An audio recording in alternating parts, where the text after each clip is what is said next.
Sou preto, sou indígena. Confesso que eu demorei muito para entender que eu sou preto também.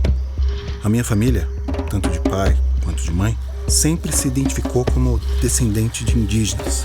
Mas há um tempo atrás eu descobri que houve um apagamento das minhas raízes africanas, comprovado por exame de ancestralidade. Bom, tive um pai branco, uma irmã branca. Na minha família, eu sou de pele mais retinta, e por isso lá fora recebi as mais variadas formas de preconceito. E quanto mais eu me aprofundo nas minhas raízes, mais percebo e sinto as camadas do racismo que me atravessa. Eu estudei em colégio de pessoas brancas, acessei lugares ocupados por maioria branca. Aliás, eu geralmente era o único preto em meio aos brancos, na escola, na faculdade, nas festas. E os pretos sempre estavam servindo nesses locais. Isso não era uma mera coincidência. Esse padrão se repete. Pretos servem os brancos. Eu não acho que seja um problema trabalhar servindo as pessoas. O problema é quando a sua única opção é essa. Quando a pessoa é predestinada. Você acha que é só uma questão de classe social? É uma questão estrutural. Olha, o buraco é muito mais embaixo.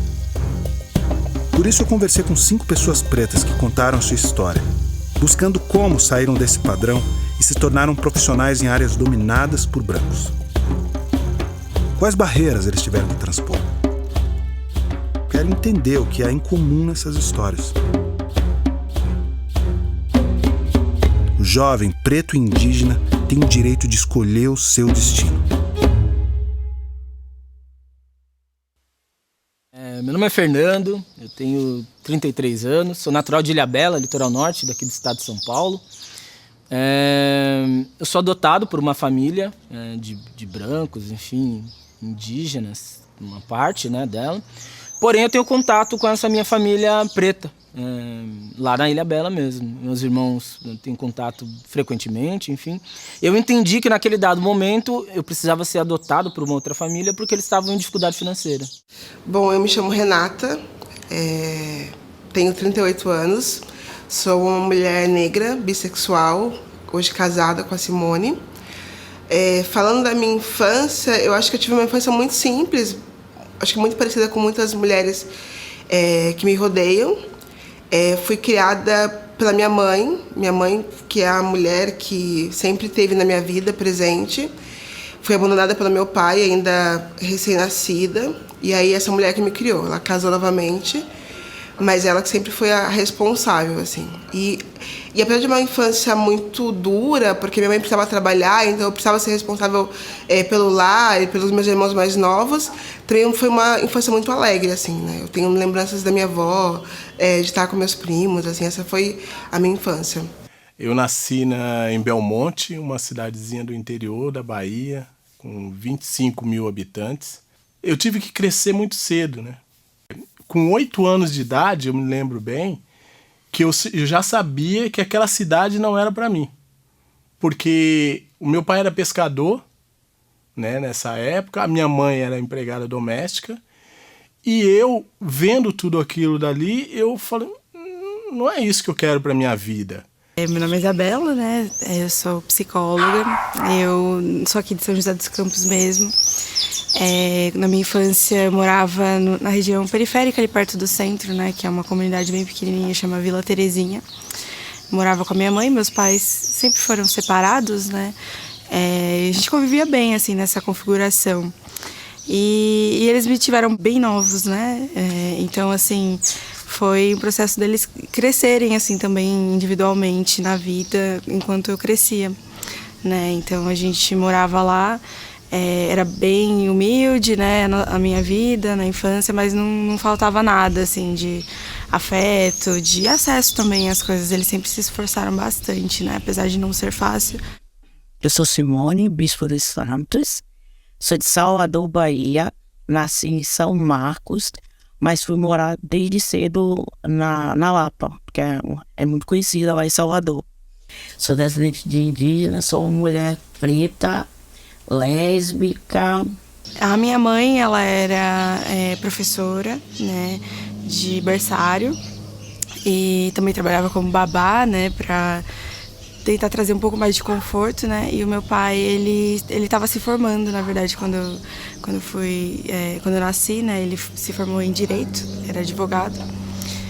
Só que o meu pai faleceu bem cedo, ele faleceu quando eu tinha 19 anos, ele tinha 39 anos. A minha mãe, necessariamente, é a minha base. Passei um tempo muito revoltada com tudo que acontecia dentro da história, assim, mas com o passar dos anos, eu reaprendi a amá-la. A minha mãe, ela foi mãe muito jovem. Minha mãe engravidou aos 15, quando eu nasci ela tinha 16 anos, e aí ela teve esse boom mesmo, né, de ser uma criança cuidando de uma outra criança. Mas ao mesmo tempo, ela entendeu a maternidade como sendo algo dela, assim, ela precisava cuidar. Minha mãe é uma mãe muito leoa, então eu tenho essa lembrança da minha mãe cuidando, brigando, até mesmo quando teve situações de racismo na minha infância. O meu pai separou da minha mãe, né? Porque na época eu lembro que eu chorei muito porque a minha mãe ia ficar sozinha e eu não tinha como trabalhar para ajudar. Olha só, 8 anos eu já pensava em trabalhar para ajudar minha mãe. E nesse dia eu lembro como se fosse hoje, assim, o dia que o meu pai estava indo embora. Ele fez uma trouxa de roupa e pegou umas ferramentas, umas coisas de pesca dele, botou no outro braço e foi embora. E eu simplesmente fui atrás dele chorando, pedindo para ele não ir embora. Só que chegou no meio do caminho, eu acho que eu tive um insight que a minha mãe tinha ficado em casa. E eu falei assim, eu vou atrás do meu pai e a minha mãe. Eu voltei do meio do caminho. Eu falei para minha mãe, mãe, não chora não, porque eu vou cuidar da senhora. E isso para mim, a partir desse momento, foi uma coisa que assim, eu posso estar onde eu estiver, né, que eu queria ir para uma cidade grande, mas eu vou sempre cuidar da minha mãe. E até o último dia dela, eu fiz isso. Eu tinha 15 anos de idade e a minha mãe me conseguiu o meu primeiro emprego, que era como empregada doméstica, porque é o que ela conhecia. E eu só fiquei um dia trabalhando para aquela mulher, porque eu lembro que a mulher foi extremamente grosseira comigo, ela me falou coisas que me machucaram e eu falei assim, eu não quero isso para minha vida. E isso eu lembro muito forte, que assim, eu sempre falo que eu quis estudar porque eu queria mudar de alguma forma o rumo da minha vida. Eu pensava assim, gente, a minha mãe passa por isso, eu não quero passar por isso. Eu lembro que eu não voltei na casa dela nem para receber o salário daquele dia. A minha mãe, por ela ser professora, ela era professora de escola particular. Então eu tinha bolsa de estudos, né? Eles me deram uma certa oportunidade de morar perto da escola, enfim, já que a minha família originária mora no alto da Barra Velha, que é um bairro, o maior bairro da cidade, enfim, tal. E isso fez com que eu tivesse, queira ou não, acesso à escola de maneira bem... Portanto, naquela época, quando chovia, eu conseguia ir na escola amarrava um saco no tênis e ia caminhando de boa, porque era 500 metros da minha casa, né? Porém, eu já tive vários amigos pretos, brancos, enfim, que moravam nesse alto da Barra, que não conseguiam, né, ir para a escola devido ao não asfaltamento das ruas, enfim. Porque assim, uma das coisas que a minha mãe sempre batalhou foi pra gente não parar de estudar. O maior sonho dela sempre foi ler. Ela até recentemente, antes da pandemia, estava estudando numa escola lá em Salvador, que é o Colégio Central da Bahia, que é o colégio de onde eu estudei o meu ensino médio. E o momento mais bonito que eu achei foi no dia que eu fui na sala de aula buscar ela, que era o dia das mães, e ela me apresentou para os colegas dela e disse que eu era a filha dela e que eu era psicóloga com maior orgulho, porque ela nunca deixou, independente dela não ter tido, a gente se estudar. Como eu era responsável por muita coisa dentro de casa, mesmo na minha infância, por uma questão de necessidade mesmo, eu usava a escola única e exclusivamente como algo recreativo, assim. Era essa visão que eu tinha. E eu sempre fui muito, ao mesmo tempo, também muito esperta. Então eu não conseguia entender por que eu precisava ficar em sala de aula sentada se eu já tinha aprendido aquilo. Então eu sempre tive um raciocínio muito rápido. E aí eu acho que o grande momento de mudança mesmo veio no ensino médio, onde uma professora não só me disse que não podia, mas ela sentou comigo, na época também com a minha mãe, e falou assim, olha, você tem um potencial, mas você não está sabendo utilizar desse potencial. Você precisa disso daqui para mudar a sua trajetória de vida. E eu lembro que foi a primeira vez que eu ouvi a palavra faculdade, assim, sabe? Teve um professor de ensino médio, de história, que me apeteceu para fazer, para aprofundar um pouco mais na história. Resolvi prestar na FUVEST, passei da primeira fase, porém bombei na segunda fase. Voltei para a ilha, tranquilo, tal, sem nenhuma cobrança. Comecei a trabalhar numa empresa de ônibus local, 1 ano e 2 meses, mais ou menos. Foi um tempo para eu guardar uma graninha. E aí prestei um vestibular, o Enem, né, na época, né? E tinha opção pelo ProUni, né, de 2 vagas para a Pontifícia Universidade Católica de São Paulo, para História, por meio das cotas. E foi de extrema importância, porque eu passei na segunda vaga, né? Era uma universidade particular, né? Então eu tive que trabalhar bastante para me bancar aí nos estudos, né? E aí nesse processo eu passei por diversos tipos de trabalho, né? Por exemplo, precisei trabalhar de babá, como a minha mãe, como a mãe dela, né, para conseguir dar conta e de me sustentar na faculdade até, né, conseguir trabalhar aí com o que eu gosto hoje. Eu tinha feito Enems, vários Enems, e não tinha conseguido passar tal. Não tinha conseguido nota suficiente para o curso. Então, ela sempre falou uma coisa assim, eu vejo os filhos de todo mundo se formar. Será que eu vou morrer, eu vou ver o filho meu formado? Só que quando ela falou, eu guardei aquilo e segui. Então, acho que muito dessa fala me incentivou também a não parar. Porque eu queria que, por mim e por ela também. Eu tinha um sonho que era ser artista. Mas eu não sabia como chegar a ser artista. E aí, na minha cidade, costumava ir uns circos. Os circos Mambembe, né? Que era um circo com a lona furada, mas era bem organizado. E eu tentava me aproximar de todo jeito. Eu falei, eu tenho que assistir o espetáculo. Ele falava assim, ó, tem que estar aqui 6 horas da manhã. Só que aí eu combinava com meu irmão, que ele tem mais ou menos a mesma idade que eu, pra gente acordar cedo, a gente pular a janela e ir trabalhar no circo. Com isso, a gente conseguia entrar à noite. E às vezes a gente fazia até participações. Eu falei assim, é isso que eu quero pra minha vida, né? É isso que eu quero ser, porque eu gostava de ver as pessoas rindo. A gente tinha uma vida muito sofrida, mas eu adorava ver as pessoas ali sorrindo. Desde a minha infância, minha mãe me fortalecendo de alguma forma, dentro do que ela podia me fortalecendo. A minha professora, a professora Leonora, nunca vou esquecer o nome dela, me falando assim, olhando nos meus olhos, falando assim, Renata, você tem potencial. Olha o que você está fazendo, sabe? Não interessa se tá difícil, mas fácil de alguma forma. E depois a Silvia Mirtes pegando na minha mão e me dando a possibilidade de ter acesso à educação. E eu lembro que quando eu fui fazer matrícula, eu parecia uma criança que estava entrando no ensino infantil, de tanta alegria que eu sentia daquele universo todo. Então, assim, foi um processo bem difícil, porque é um curso elitizado, né, a psicologia. A gente tem bastante estágio obrigatório, então precisa estudar praticamente o dia inteiro, assim. Então, não é para qualquer um, infelizmente, né. E somos poucos também na universidade, né, enquanto pessoas negras. Principalmente, no meu caso, que sou uma mulher negra, sou uma mulher lésbica, né, é uma representatividade ali bem mínima mesmo, né, nesse ambiente acadêmico.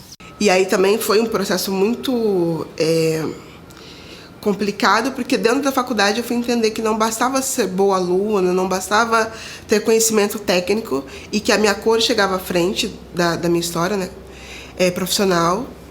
E aí, mas consegui terminar a faculdade, depois não consegui me inserir dentro dessa área, no mercado de trabalho, mas segui com esse desejo de estudar. E aí corta para eu, depois de 3 anos de formada e iniciando minha segunda faculdade, fazendo Direito, né? Só que assim, para chegar nisso, eu tive que fazer outras coisas. Eu tive que trabalhar paralelo, eu trabalhei no Bob's, e lá foi que eu conheci um ex-jogador de basquete, que era o Roberto, que era de Jacareí, e que ele foi o cara que deu o pontapé inicial, assim, para eu ir para o teatro. Por consequência, ele era negro. Ali mesmo sendo ralado, eu trabalhava no fechamento, tinha que limpar chapa, tinha que não sei... Mas eu brincava, eu me divertia com aquilo. Aí um dia ele chegou pra mim e falou: cara, por que você não vai fazer teatro, cara? Você é muito engraçado. Você fala... Eu já respondi na lata pra ele, eu falei: não, teatro é coisa de gente rico. Eu não tenho como fazer teatro. Ele falou: que nada, cara. Procura a Fundação Cultural, vai lá, faz um curso de iniciação. Você com certeza você vai passar. Na semana seguinte, eu fui lá e fiz inscrição. Mas por carregar toda essa carga ainda de... Sabe, você é negro, você só vai poder trabalhar na cozinha, você só vai poder trabalhar no quintal dos outros, sabe? Ia ser mais difícil pra mim, então eu ia meio com o pé atrás. Tem uma professora no segundo semestre que ela perguntou pra mim, assim, ela falou: Simone, você tá fazendo psicologia porque você não tem cara que vai ser psicóloga. Naquele momento eu não sabia, mas eu respondi. Eu falei assim, e eu tenho cara de quê? Ela fez: você tem cara de enfermeira. Eu falei: porque você quer que eu cuide de você? Fala sobre minorias, né? Gosto de falar sobre maiorias oprimidas. Porque, queira ou não, nós somos maioria. Pretos, indígenas, mulheres, enfim, nós somos maiorias, mas infelizmente nós somos oprimidos por esse Estado, por essa onda. Mas eu acho que a gente já viveu muito tempo calado, né? A gente já viveu muito tempo guardando essa... Que, na verdade, é uma carga, mas vai se transformando numa mágoa, né? De você, às vezes, não se sentir capaz. E o racismo, ele causa essa dor que a gente muitas vezes não consegue entender da onde vem e por que a gente não consegue entender até onde a gente pode ir, assim. E muitas vezes eu confesso que eu preciso... A minha esposa faz muito isso, de me puxar para isso, falar: não, você pode. E às vezes eu falo: eu acho que não, assim, porque eu cresci ouvindo isso, mesmo dentro de casa, convivendo com um padrasto branco, e que me dizia que eu não podia, ou que me dizia o que eu ia ser, né? Eu sempre falo que eu poderia, sim, ter sido uma empregada doméstica, e eu sentiria orgulho, como se fosse orgulho da minha mãe, que me criou, me sustentou dessa forma. Mas eu queria ter uma perspectiva que eu podia fazer mais coisas, mas ao mesmo tempo eu via que não, que eu tinha um limite. É como se o racismo disse assim: olha, você pode ir até ali, e dali você não passa. E aí vai depender do seu potencial, vai depender do que você tem, e aí você... É assustador, assim. E hoje, né, é terapia, é o autocuidado, tentando quebrar essas barreiras que foram criadas, assim, sabe? Falar sobre saúde mental da população negra, a gente sabe, né, que desde a infância esse processo de bullying, de essas brincadeiras, né, maldosas que falam sobre a aparência, isso vai fazendo com que a gente cresça num ambiente de auto-ódio, né? A gente vai odiando os nossos traços, a gente vai querendo mudar quem a gente alisar o cabelo, né? Quantas crianças que passam por bullying, assim, e chegam em casa e falam: eu não quero mais ter essa cor, né? Não quero mais ser assim, né? Então, assim, desde a tenra infância, a gente já passa por esse processo de reprodução do racismo pelas crianças brancas. No entanto, assim, comecei como garçom, passei pelo teatro, fui ser guia de turismo, aí passei a ser guia de turismo internacional, fui 26 vezes para Cancún, no México, em um ano. Depois fui para a Inglaterra, fui para Nova York. Tudo isso foi tirando um pouco dessa carga. Eu não gosto de dizer que é uma carga, a carga energética, né? Porque é uma carga dos antepassados mesmo, que da escravidão, de todo o sofrimento. Então isso passou da minha avó para minha mãe, passa um pouco para mim e com certeza passou para os meus irmãos. A minha família, eu de fato sou a filha do meio que veio para tentar quebrar esses ciclos e cortar esses lugares de violência. Lugar de que eu sou uma mulher que eu não posso ter afeto, que não posso ser amada, posso sim ter e amo de fato,